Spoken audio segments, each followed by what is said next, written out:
నివికి ఆ మంచి సినిమా ఇచ్చే సంతోషం నివికి నాకు తెలిసి ప్రపంచంలో ఏది ఇవ్వదు, డబ్బులు కాదు, ఫేమ్ కాదు, ఏది ఇవ్వదు. అండ్ ఐ థింక్ ఈ 6th she is going to experience all that love from all of you. And I'm very very happy, I'm looking forward to. Nivi, నువ్వు చిత్తకు కొట్టేశావు. ఇందాక చాలామంది చెప్పినట్టు, దర్శి కూడా చెప్పినట్టు, నిజంగా నీ గెటప్, నీ మొహం, నీ స్మైల్ ఏదో తెలియదు, అందరికీ మన అమ్మను గుర్తు చేస్తుంది డెఫినెట్గా. అండ్ అందరికీ రేపు థియేటర్లో ప్రతి అమ్మకి రిలేటబుల్ అవడానికి కూడా ముఖ్యమైన కారణం నివి అవుతుంది. Nivi, all the best. I'm rooting for you. And I already know that you will get so much love for this film. And నాకు పెద్ద సర్ప్రైజ్ ఏంటంటే విశ్వ, తను నేను సినిమా చూసిన వెంటనే బయటకు వచ్చి బాల్కనీలో నుంచొని ఒక 10 నిమిషాలు డైరెక్టర్తో మాట్లాడాను తన గురించి. నేను ఇంతకుముందు ఫిల్మ్స్ పెద్దగా చూడలేదు, కానీ నాకు ఒక్కసారి it was a big surprise for me. తను ఏంటి అంత మెచ్యూరిటీతో, అంత సెన్సిబిలిటీతో అలా ఎలా పర్ఫామ్ చేశాడు అనిపించింది.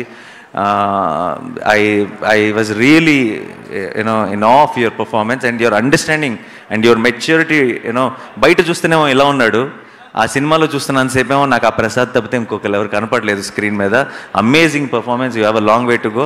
ఐ హోప్ 35తో స్టార్ట్ అయ్యి చాలా ఎత్తుకు ఎదగాలని మనస్ఫూర్తిగా కోరుకుంటున్నాను. మంచి మంచి సినిమాలు చేయాలని మనస్ఫూర్తిగా కోరుకుంటున్నాను. అండ్ దర్శి ఏంటంటే నాకు చాలా పర్సనల్గా చాలా ఇష్టమైన మనిషి. అదే చాలాసార్లు చెప్పేశాను, కానీ అయిపోయింది. కంటెంట్ వైజ్గా దర్శిలో, పర్ఫార్మెన్స్ వైజ్గా, కంటెంట్ వైజ్గా దర్శిలో ఒక చాలా ఇంట్రెస్టింగ్ కాంబినేషన్ ఉంది. చాలా తను ఎంచుకునే కంటెంట్ కానీ, తన రోల్ని అప్రోచ్ అయ్యే విధానం కానీ, ఈ సినిమాలో టీచర్గా తను చేసిన చాలా చాలా చిన్న చిన్న డీటెయిల్స్ కానీ, తన ఒక పర్ఫెక్షన్ ఉండాలి అని కోరుకునే విధానం కానీ, నాకు అనిపిస్తుంటాడు ఒక సినిమాలో హీరో ఉంటాడు, ఇంకొక సినిమాలోకి ఒక రోల్ ప్లే చేస్తాడు.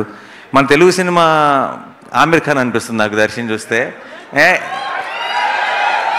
అండ్ దర్శి కనుక మన తెలుగు సినిమా ఆమిర్ ఖాన్ అయితే, దర్శి ఫిల్మోగ్రఫీలో తారీ జమీన్ పర్ 35, అందులో డౌట్ లేదు.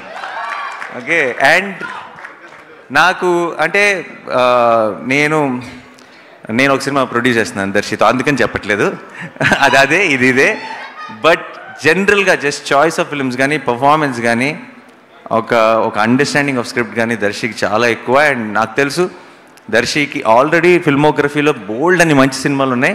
మనం ఊహించలేనన్ని మంచి సినిమాలు వచ్చి జాయిన్ అవుతాయని కూడా నాకు ఆల్రెడీ నమ్మకం ఉంది. ఫ్యూచర్లో కూడా దర్శి ఇరక్కొట్టేశావు, కొన్ని చోట్ల కోపం వచ్చింది, కానీ నాకు కోపం వచ్చిందంటే వాడు నా వాడు, ఇది నా సినిమా. సో అదిరిపోయింది దర్శి. సో ఇంకా వివేక్ సాగర్ మ్యూజిక్ అంటే ఐ థింక్